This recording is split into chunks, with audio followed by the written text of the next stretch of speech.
할렐루야. 반갑습니다. 오늘 주일 오후 찬양 예배 은혜를 사모하며 나오신 여러분들을 주님의 이름으로 환영하고 또 축복합니다. 오늘 호산나 찬양대가 귀한 은혜를 나눠주셨는데요. 아침에도 잘하시지만 목이 풀린 오후에 만나니까 한 200배는 더 잘하시는 것 같아요. 귀한 은혜 나눠주셔서 감사드립니다. 오늘 우리에게 주신 하나님의 말씀은 누가복음 5장 4절에서 8절까지의 말씀이었습니다. 오늘 설교의 제목은 출생신고서와 운전면허증이라는 제목의 말씀입니다. 이 제하의 말씀을 통해서 주님께서 오늘 우리에게 은혜 주시기를 원합니다. 여러분, 우리가 신앙생활을 하면서 굉장히 많이 들어왔던 단어가 하나 있습니다. 그 단어는 회심이라는 단어인데요. 이 단어 너무 익숙하지 않습니까? 회심이 어떤 뜻입니까? 한자를 보시면 돌아올 회자를 쓰고 마음 심자를 쓰죠. 그러니까 마음을 돌리다, 마음을 돌이키다라는 뜻을 가진 단어가 바로 회심입니다. 우리가 신앙생활하면서 구원을 받았다라고 했을 때, 새 생명을 받았다라고 했을 때, 새 삶이 시작되었다라고 했을 때, 그것의 아주 기초적인 전제가 되는 것은 바로 회심입니다. 회심이 있어야 구원이 시작되고요. 회심이 있어야 새 생명과 새 삶이 시작된다는 거죠. 왜 그렇겠습니까? 왜 회심이 필요하겠습니까? 그거는 우리가 죄인이기 때문이에요. 여러분, 죄라고 하는 단어를 한번 생각해 보시죠. 죄는 헬라어 원어로 보면 하마르티아라는 단어를 쓰고 있습니다. 궁수가 화살을 딱 겨냥해서 쏘죠. 그 화살이 관역을 향해서 가야 하는데 관역에 맞지 않고 관역을 빗나간 상태를 하마르티아라고 합니다. 이게 죄예요. 우리가 죄라고 하면은 일반적으로 어떤 드러나는 범죄를 생각합니다. 눈에 보이는 잘못, 우리가 가시적으로 확인해 볼 수 있는 범죄를 죄라고 생각하기 마련이죠. 그런데 이 단어의 뜻을 보면 죄가 그런 게 아니라는 거예요. 하나님께서 인간을 창조하시고 바라시는 방향이 있습니다. 바라시는 관역이 있어요. 이쪽으로 가야 하는데 방향이 틀려서 잘못 가고 있는 것이 죄라는 겁니다. 하나님이 원하시는 방향, 하나님이 바라시는 곳으로 가지 않는 것이 죄고요. 그렇게 죄인은 그 방향대로 살지 않는 사람이 죄인이 되는 거죠. 그렇기 때문에 회심이 필요한 겁니다. 회심이 뭐였습니까? 마음을 돌이키는 거잖아요.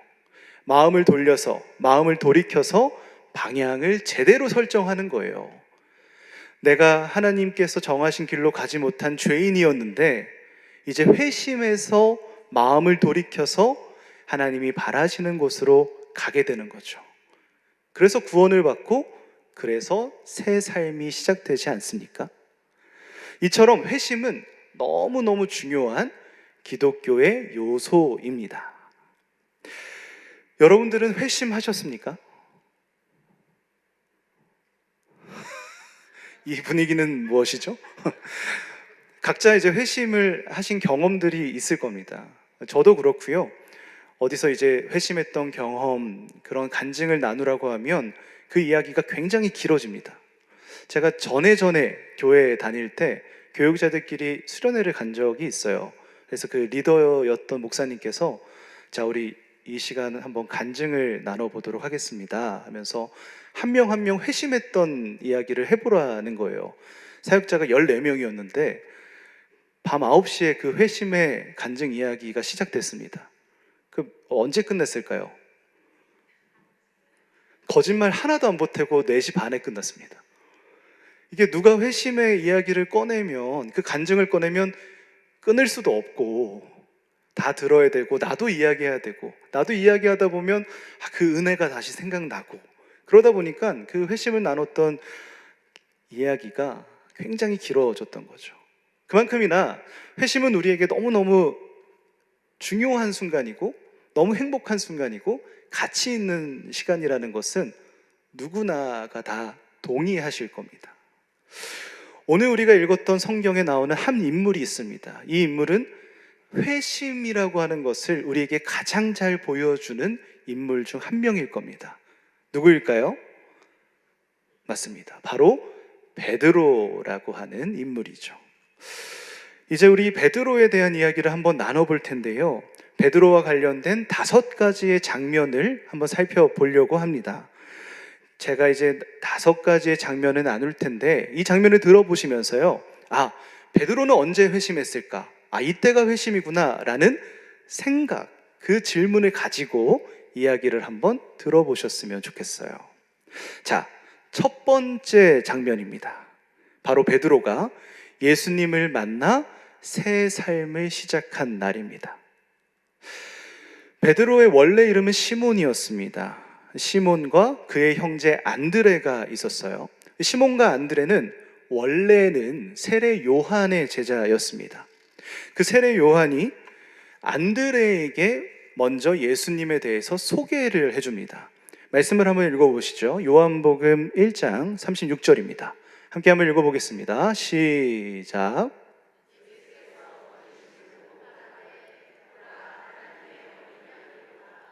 이게 요한이 하는 말입니다. 안드레에게 예수님을 소개하고 있죠. 이 소개를 받고 나서 그 후로 안드레는 대부분의 시간을 예수님을 따라다니며 보내게 됩니다. 그러면서 안드레가 먼저 깨닫게 된 거예요. 그리고 시몬에게 와서 예수님을 소개해 줍니다. 무엇이라고 소개했을까요? 형제 시몬, 예수님이란 사람을 만났는데 이분이 우리가 오랫동안 기다려왔던 왕인 것 같고 또 우리 이스라엘의 해방자 메시아일 것 같아 라고 이제 시몬에게 소개를 해준 거죠. 그래서 시몬도 예수님을 만나게 됩니다. 그 장면을 한번 살펴보시죠. 요한복음 1장 42절입니다. 한번 같이 읽어보겠습니다. 시작. 데리고 예수께로 오니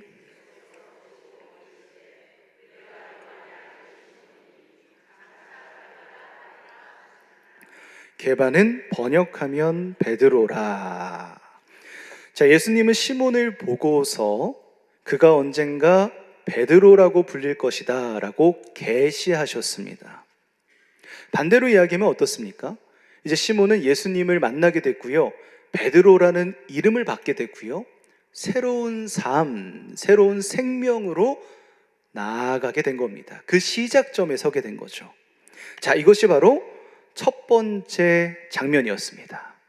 그럼 이제 두 번째 장면을 한번 살펴보겠습니다. 두 번째 장면은 무엇일까요? 바로 베드로가 내가 죄인임을 고백했던 날입니다.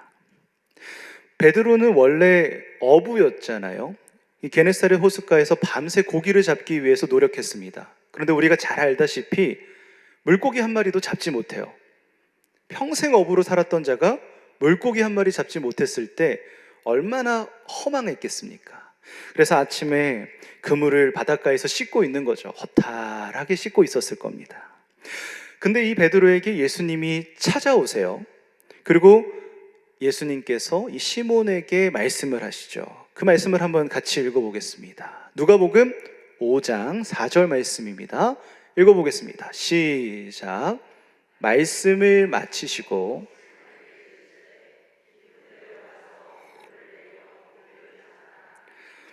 자, 무엇이라고 하셨습니까? 베드로가 그물을 이렇게 정리하고 있잖아요. 다시 와가지고 지금 다시 나가서 그물을 내리라고 한 겁니다. 근데 참 재미있는 장면인 거죠. 베드로는 어부였고요, 예수님은 목수였습니다. 그러니까 목수였던 예수님이 프로 어부인 베드로에게 와서 다시 나가서 그물 던지라라고 말씀하신 거예요. 어부였던 베드로는 목수였던 예수님의 말에 순종했습니다. 그리고 우리가 너무나 잘 알고 있는 결과가 나타나죠. 엄청나게 많은 물고기를 잡게 됩니다. 그 큰 이적을 베드로가 경험하게 돼요. 그리고 나서 어떠한 고백을 하게 되냐? 누가복음 5장 8절입니다. 이 베드로의 고백을 한번 읽어보겠습니다. 시작. 시몬 베드로가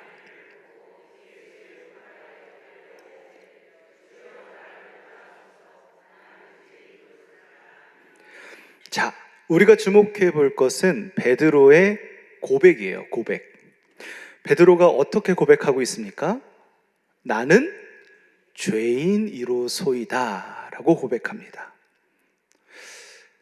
내가 죄인이었다는 것, 내가 죄인으로 살아왔다는 것, 내 존재가 다름 아니라 죄인이라는 것을 주님 앞에서 시인하고 있는 거죠. 내가 죄인임을 깨닫는 장면이 바로 베드로의 두 번째 장면이었습니다. 세 번째 장면을 한번 살펴보실까요? 세 번째 장면은 베드로가 예수님을 그리스도라고 고백한 날입니다. 베드로는 예수님께 질문을 받았습니다. 너무나 우리가 잘 알고 있는 말씀 중에 하나죠. 예수님께서 제자들 앞에서 저 사람들은 나를 누구라 하느냐 질문을 하셨고요. 그리고 사람들이 예수님을 어떻게 평가하는지 대답을 들으셨습니다. 그리고 나서 지금 제자들에게 다시 한번 물어보세요. 마태복음 16장 15절입니다. 제가 한번 읽어보겠습니다. 이르시되 너희는 나를 누구라 하느냐. 예수님께서는 제자들에게 이 질문을 하셨어요. 그럼 너희들은 나를 누구라고 하느냐고 말이죠. 제자들이 나를 어떻게 생각하고 있는지를 예수님은 듣고 싶으셨던 거예요. 원래 우리가 말씀을 다시 한번 기억해 보시면 어떻습니까? 이 시몬 베드로와 안드레는 예수님을 처음부터 끝까지 따라왔던 자이긴 하지만 원래는 예수님을 어떻게 인식하고 있었을까? 그것은 이스라엘의 해방자 메시아로 여겨왔습니다. 이스라엘이 지금 너무나 약한 나라이기도 하고 속국으로 살아가기도 하고 그런 자신들의 신분과 어려움들이 싫어서 이 예수님을 통해서 우리가 구원받고 우리나라가 다시 한번 강성한 때를 이룰 것이라는 그 기대를 안고 있었다는 거죠. 그런 의미에서 예수님을 따라다녔습니다. 그런데 이 베드로는 예수님과 함께하는 시간을 통해서 말씀을 통해서 큰 이적을 통해서 깨달음을 통해서 저 예수님이 진짜 그리스도임을 깨닫게 됐습니다. 우리의 영혼을 살리실 분이고 우리의 삶을 새롭게 하실 분이고 우리를 죽음에서 살리실 분이라는 사실을 깨닫게 된 거예요. 그리고 베드로가 오늘 성경을 보면 이렇게 고백하고 있지 않습니까? 마태복음 16장 16절입니다. 이 고백을 함께 한번 읽어보시죠. 읽겠습니다. 시작. 시몬 베드로가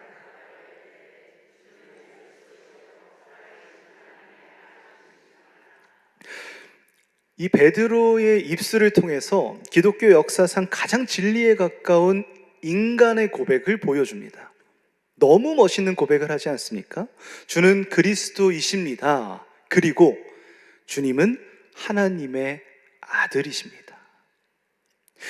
그때 당시의 상황을 한번 기억을 해보세요. 유대인들이 하나님을 어떻게 여겨왔는지, 하나님의 아들이 예수님이라고 말하는 자체가 얼마나 그들에게 있어서 신성모독적인 말이었는지 베드로가 몰랐겠습니까? 이거 굉장히 위험한 말일 수 있었습니다. 하나님 한 분만을 평생토록 믿어왔던 유대인들에게 예수님이 하나님의 아들이다 라고 말하는 고백은 사실 목숨 걸고 하는 고백인 거예요. 지금 베드로가 이 고백을 하고 있는 겁니다. 주는 그리스도시요 하나님의 아들이시다 라고 말이죠. 이 멋진 고백이 나타나고 있는 장면이 세 번째 장면이었습니다. 자, 그러면 네 번째 장면으로 한번 살펴보실까요? 네 번째 장면은 죽음과 부활 이후 베드로가 변화한 날입니다. 이 베드로는 예수님이 잡히시던 날 밤, 그리고 예수님이 신문 받던 중에 참 부끄러운 일을 벌이게 됩니다. 누가복음 22장 56절에서 57절까지 말씀을 한 목소리로 한번 읽어보겠습니다. 시작. 한 여종이 베드로의 불빛을 향하여 앉은 것을 보고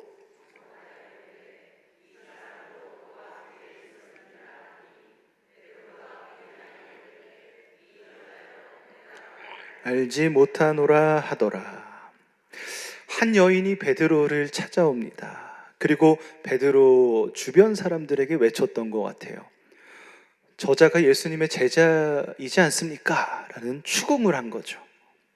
베드로는 어떻게 대답했습니까? 우리가 말씀을 읽어보았던 것처럼 화들짝 놀라면서 부인합니다. 나는 예수님을 모른다라고 해요. 사실 그때 당시에 예수님을 모르는 사람이 거의 없었을 텐데 예수님을 모른다라고 합니다. 말도 안 되는 부인을 하고 있는 거죠. 추궁을 3번이나 당했고요. 베드로는 부인을 3번이나 합니다. 예수님을 부인했어요. 그런데 그게 끝이 아니었습니다. 예수님이 십자가에서 죽으시고 부활하셔서 베드로와 함께 다시 만나셨습니다. 그리고 예수님은 베드로를 만나 새롭게 그에게 사명을 주시고 그를 다른 새로운 자리로 인도해 주시죠. 그 장면을 한번 살펴보시죠. 요한복음 21장 17절의 말씀입니다. 함께 한번 읽어보겠습니다. 시작. 3번째 이르시되 요한의 아들 시몬아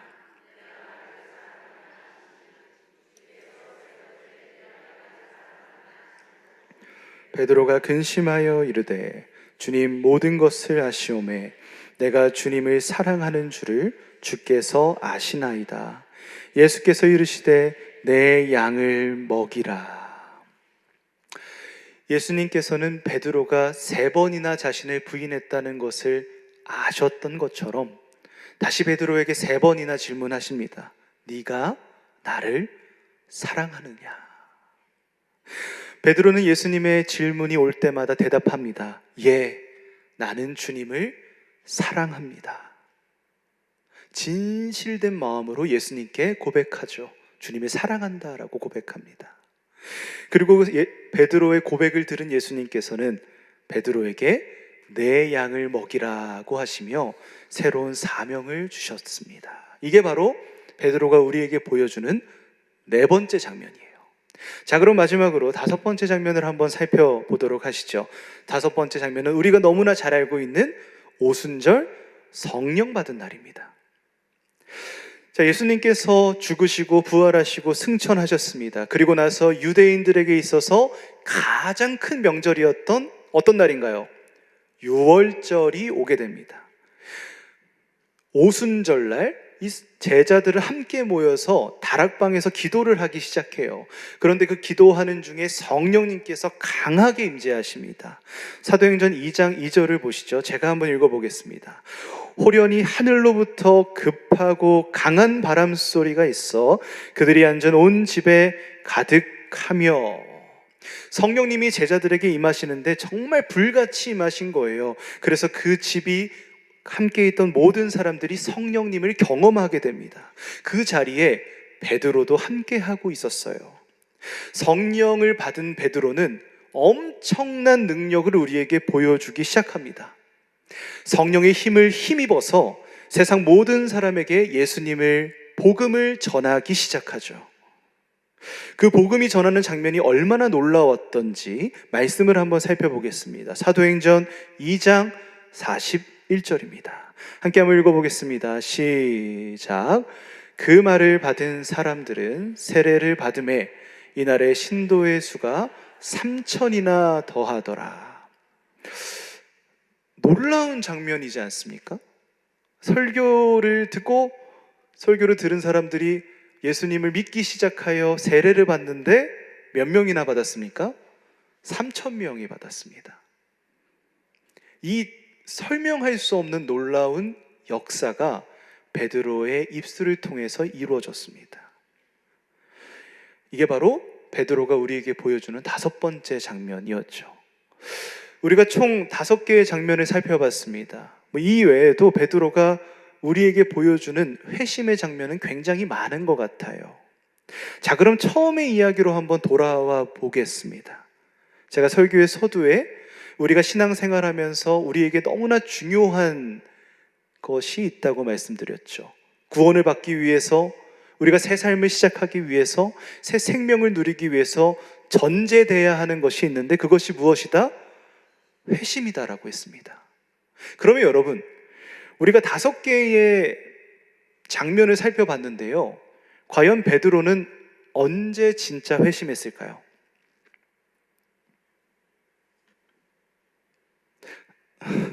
죄는 하나님의 방향성과 맞지 않는 삶을 사는 거라고 했잖아요. 그럼 회심은 그 방향을 돌이켜서 제대로 방향을 설정해서 가는 건데, 그러면 베드로는 언제 회심했고, 언제 하나님께 방향을 올바르게 맞췄고, 언제 구원을 받고, 언제 새 삶을 시작했냐는 겁니다. 과연 몇 번째 장면이 진짜 회심일까요? 이 질문을 드리면요, 사실 여러분들이 보여주셨던 모습처럼 다 각기 다른 정답이 나옵니다. 처음이라는 것에 의미를 두시는 분들이 있어요. 첫 등교, 첫 음식, 첫 여행, 이 첫 번째 것에 의미를 두시는 분들은 아마 베드로가 예수님을 처음 만났던 그 장면을 회심의 장면이라고 생각하실 겁니다. 그게 제일 처음 장면이니까 너무 중요한 장면이잖아요.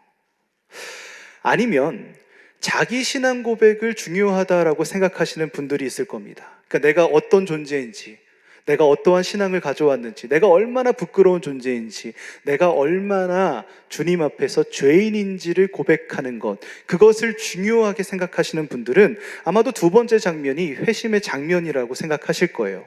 베드로가 우리에게 보여주지 않습니까? 나는 죄인으로소이다 라고 말하니까요. 어떤 분들은 그러실 거예요. 어떠한 상황에서도 절대로 변하지 않는 진리를 붙들고 그 진리로 살아가는, 그 진리를 따르는 교조적인 분들은 아마도 이 3번째 장면이 회심의 장면이라고 생각하실 겁니다. 베드로가 너무 멋진 고백을 우리에게 보여주지 않습니까? 주는 그리스도시고 하나님의 아들이라고 하는 진리를 우리에게 들려주고 있기 때문이에요. 또 다른 분들은 예수님을 향한 사랑, 예수님께서 나에게 주신 사랑을 중요하게 생각하시는 분들이 있을 겁니다. 그 사랑이 중요하신 분들은 이 4번째 장면이 진짜 회심이 아닐까 생각하실 겁니다. 네가 나를 사랑하느냐 물어보신 예수님께 예 주님, 내가 주님을 사랑합니다 라고 고백했던 이 베드로의 모습, 이 사랑 고백이 진짜 회심이다 라고 여기시겠죠. 또 어떤 분들은 성령의 역사를 중요하게 생각하시는 분들이 있을 겁니다. 성령의 일하심, 성령의 운행하심, 성령의 능력과 힘, 그것들을 중요하게 생각하시는 분들이 계실 거예요. 그러면 자연스럽게도 이 오순절 다락방에서 베드로가 받았던 성령, 그 성령의 힘으로 전했던 사역들을 보면서 아, 베드로가 진짜 이때 회심했구나 라고 생각하실 겁니다. 여러분들은 이 베드로의 모습들을 보면서 언제 회심했다고 생각하십니까? 자꾸 대답을 안 하는데 왜 질문하지? 라고 생각하시겠지만 이 질문 속에 답이 있습니다. 여러분, 어렴풋이 느끼시겠지만 이 5가지 장면 중에 정확히 무엇이 회심이다 라고 우리는 말할 수가 없습니다. 베드로가 회심했다는 것에는 우리가 누구도 의심하지 않지만 그 베드로가 회심한 순간 무엇으로 이루어졌는지, 언제 이루어졌는지, 어떻게 이루어졌는지는 누구도 확실히 알 수는 없습니다. 즉 결론적으로 보면 베드로의 회심을 우리가 정확히 알 수 없다는 거죠. 그런데 여러분, 여기서 바로 우리가 기억해야 할 회심의 신비가 있습니다. 우리는 쭉 나눠보았던 이 베드로의 모습들을 보면서 회심이 무엇인지를 깨닫게 됩니다. 여러분, 회심이라고 하는 것은 하나의 사건을 의미하는 것이 아닙니다. 회심은 사건이 아니라 과정입니다. 우리는 신앙생활 하면서 주님 앞에서, 십자가 앞에서 늘 회심이라고 하는 사건을 집중하게 됩니다. 내가 언제 주님을 인격적으로 만났는지, 내가 기적적으로 만난 그 이야기, 그 회심의 이야기가 나에게 크게 자리합니다. 그 사건을 우리가 집중해요. 하지만 여러분, 그 회심의 이야기가 우리에게 힘이 되고요, 우리에게 은혜가 되고요, 우리에게 위로가 되고요, 내가 신앙생활 할 때마다 그 회심의 때를 기억하면 내가 힘을 얻는 게 사실이지만 우리는 언제나 늘 기억해야 됩니다. 회심은 하나의 사건으로 끝나지 않습니다. 회심은 평생에 걸쳐서 매 순간마다 일어나는 연속된 과정입니다. 우리는 이것을 꼭 기억해야 하는 거죠. 베드로가 이것을 우리에게 너무나 잘 보여주고 있지 않습니까? 어부로 살던 자가 예수님을 만났습니다. 그리고 새 이름을 받습니다. 게바, 베드로란 이름을 받아요. 여러분, 상식적으로 그 이름을 받고 새 삶이 시작되었는데 우리 베드로의 회심은 여기서 끝났다라고 생각할 겁니다. 그런데 여전히 베드로는 과정 중에 있습니다. 예수님을 따라다니면서 배우고 듣습니다. 많은 이적들을 경험합니다. 그러면서 내가 진짜 죄인이구나 라는 나의 부족한 죄인된 모습을 깨닫습니다. 그런데 여기서 회심이 끝이 납니까? 그렇지 않습니다. 베드로는 여전히 과정 중에 있습니다. 베드로는 예수님을 따라다니며 나는 저 예수님을 이스라엘의 해방자 정도로 생각했는데 아니구나. 저 예수님은 우리의 인생을, 우리의 생명을 죽음에서부터 구원하실 메시아구나 라는 사실을 깨닫게 됩니다. 그는 그렇게 회심했습니다.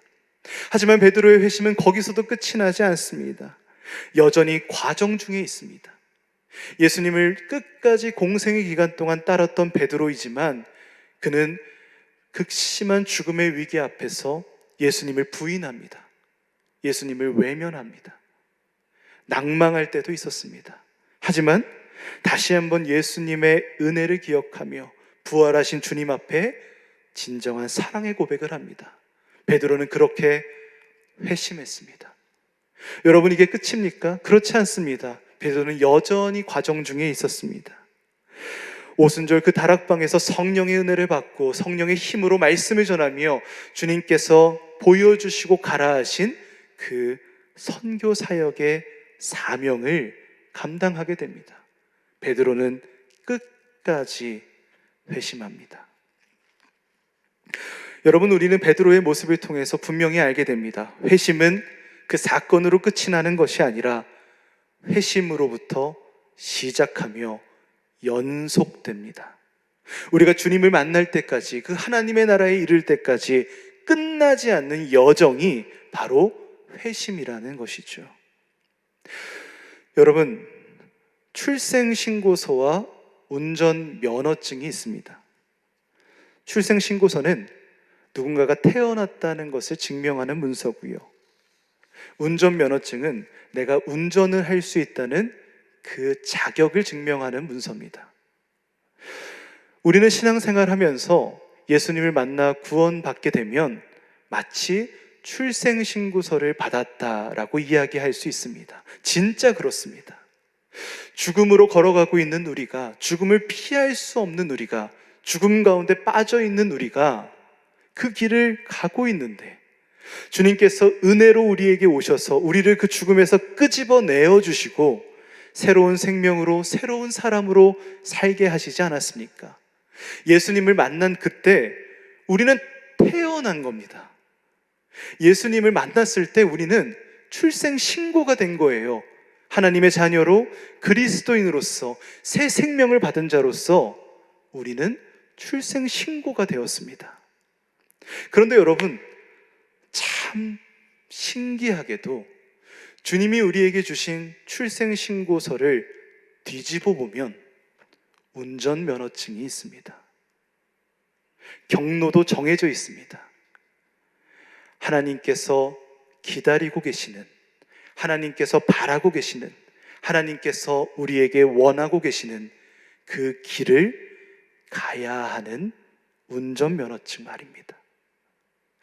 여러분, 우리가 받은 출생신고서 그 신고서의 앞면만 보는 게 우리의 모습이 아니라 우리는 그 신고서를 뒤집어 주님께서 우리에게 주신 운전면허증을 들어야 합니다. 그리고 주님께 받은 운전면허증으로 그 차를 타고 하나님의 길을, 하나님 나라의 삶을 끝까지 운행해 나갈 수 있어야 합니다.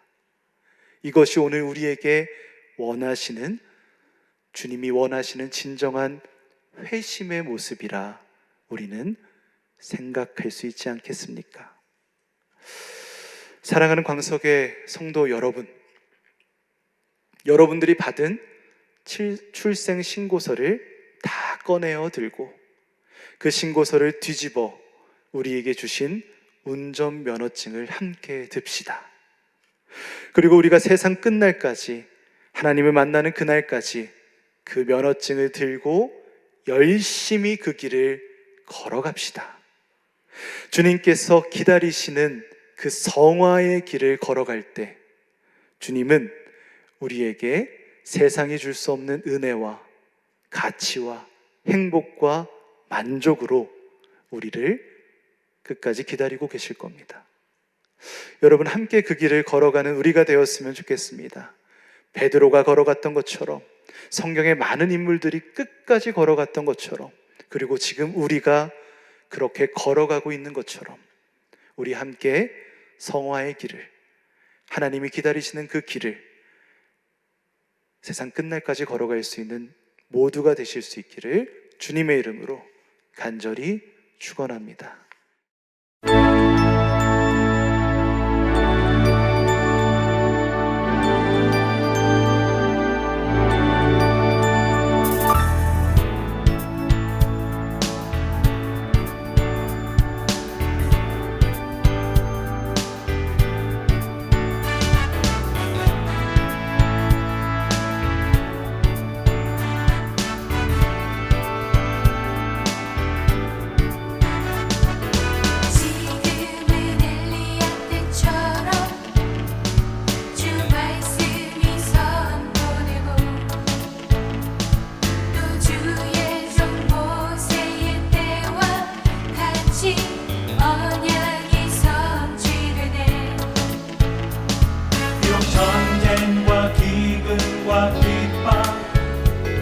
환난 날이 다가와도 우리는 광야에 외치는 소리 주의 길을 예비하라.